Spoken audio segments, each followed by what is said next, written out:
Sessions for about 3 decades. And now, let's talk a little bit about the history of Kennywood Park. Okay. You were riding on a piece of history. The engine pulling this train was first used in 1939 at the New York World's Fair. It was sponsored by the Gimbals department store, and that's why this train has become known as the Gimbals Flyer. The coaches and theme of the ride have changed over the years, but it took its first ride here at Kennywood in 1945. We should start at the beginning. Our story begins way back in 1818 when Charles Kenny purchased the land that would one day become Kennywood. The land became a popular picnic spot known as Kenny's Grove around the time of the Civil War, and on December 18, 1898, the Kenny family leased the land to the Monongahela Street Railway Company, officially creating our small trolley park. You know, it was Pittsburgh businessman Andrew Mellon who picked the name Kennywood. I did know that, and the Parkside Cafe and the Carousel Burger Company are the only two remaining structures from that period. In 1906, the park was sold to 2 families. Those same families owned and operated the park into the 21st century, and you can still find their names here in Kennywood Junction if you know where to look. In those early years, visitors enjoyed picnicking under the many trees, taking a leisurely rowboat ride on the lagoon, and watching shows at the bandstand.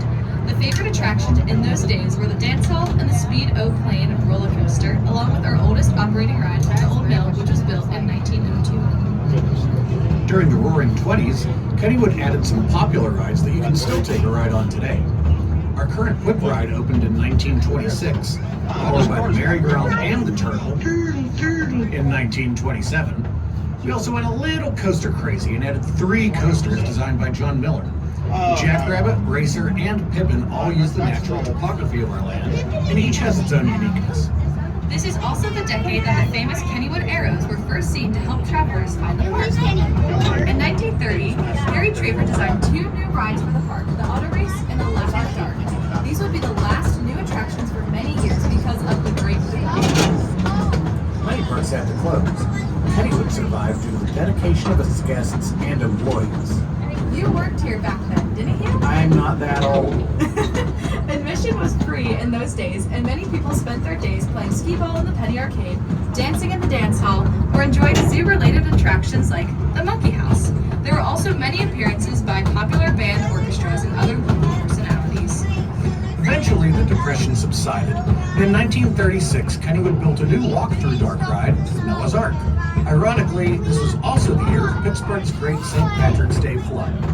Out of the Depression and into the war era, World War II was a driving force in the 1940s. Kennywood's own radio station, the Voice of Kennywood. I recognize that name. I'm sure you do. But this Voice of Kennywood would broadcast news from the front lines of the war from the middle of the park. 1941 provided some much-needed laughter with the debut of Laughing Sal. And the post-war baby boom saw the addition of the Little Dipper roller coaster and an expansion of Kittyland, which was one of the largest in America.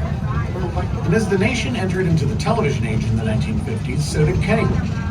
Our bandshell became host to many celebrities of the day: the Lone Ranger, Clarabelle the Clown from the Howdy Doody Show, and my favorite, the Three Stooges, just to name a few. That decade also saw the addition of our fall fantasy parades and the fondly remembered Kitty Cadillacs. The 1960s and 70s were challenging times for Kennywood. With the emergence of theme parks, Kennywood had to make big changes to compete. We saw the addition of the popular gas-powered turnpike ride in 1966. Then in 1968, with the demand for a new roller coaster and no room to build one, Andy Vettel redesigned the Pippin, creating a more thrilling wooden roller coaster called the Thunderbolts. It was ranked as the nation's best in the New York Times in 1974. In 1975, Kennywood made the decision to build its first $1 million ride, the Log Jam. This helped launch us into a new era. We also decided to retire the popular characters of Henry and Howdy Doody and create our own mascots, including Kenny Kangaroo and Jeeters. But do you know the most important addition to the park in this era? Of course, it was the Potato Patch with its world-class french fries. We opened in the 80s with our first steel coaster, the Laser Loop. We added many other rides to our lineup, including the Gold Rusher, Pirate, and the Wave Swing. In 1985, we replaced our Music Plaza and the Little Dipper with the Raging Rapids, and in 1988, the park was immortalized by Rick Seebeck's WQED documentary, Kennywood Memories. We also added to our family in the 80s by giving 2 two sister parks, Idlewild and Sandy's. The 1990s roared to life with the addition of the world's fastest roller coaster, the Steel Phantom. We also added our biggest expansion to date, Lost Kennywood. Lots of people notice that Pittsburgh is spelled without an H on the entrance bill, but that's not a mistake. Nope. This was themed after Oakland's Luna Park from the turn of the century, and that's how Pittsburgh spelled its name at the time. Plus, Kennywood brought the addition of the indoor spinning coaster called the Exterminator and the 251-foot tall Pitfall Drop Tower.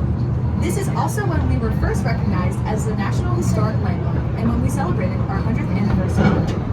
It was time for the turn of another century, and using techniques we learned on Thunderbolt, we adapted the Steel Phantom into the Phantom's Revenge in 2001. We also added other new thrilling attractions like Air 360, Skyrocket, and Black Widow.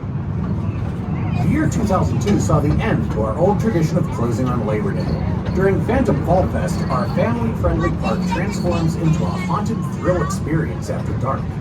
Starting in 2011, guests could enjoy millions of lights and even some of their favorite rides in the winter at our Holiday Lights Christmas-time celebration.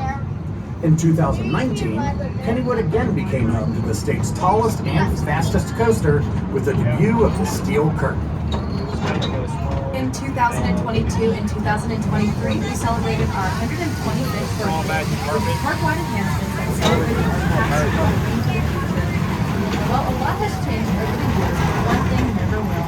Kennywood is a place to escape from the hustle and bustle of everyday life and create new memories together. We hope you enjoyed your ride on the old Kennywood Railroad. We look forward to entertaining you and your family for generations to come.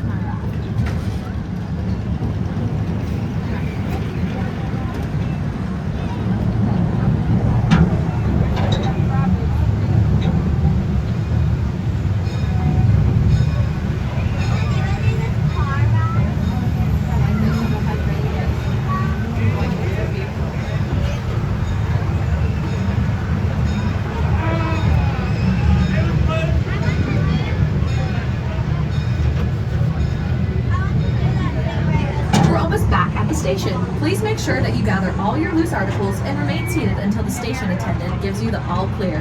Thanks for riding the old Kennywood Railroad. We'll see you on your next adventure soon here at Kennywood.